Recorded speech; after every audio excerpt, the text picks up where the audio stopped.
Maswerteng tanghali po mga ka-STL natin sa Isabela.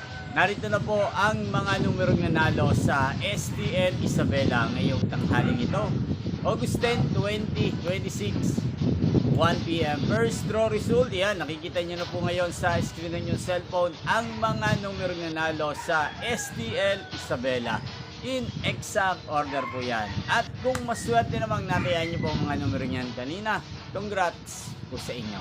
Yan, ano nga bang magandang numero ngayong araw na to sa STL Isabela? Para po sa akin, kursunado ko pong mga numero ngayong araw na to, numero 8 at numero 20. At ang pangalawang kombinasyon na bet ko sa Isabela, numero 16 at numero 37. Sana ang mga yan ay manalo po sa second draw mamayang 7 p.m. Inyo pong napanood ang resulta ng STL Isabela sa channel na to, Roderick Hernandez TV. Muli nyo pong mapapanood ang resulta nito para sa second draw mamayang 7 p.m. dito po sa channel na to. Thank you for watching.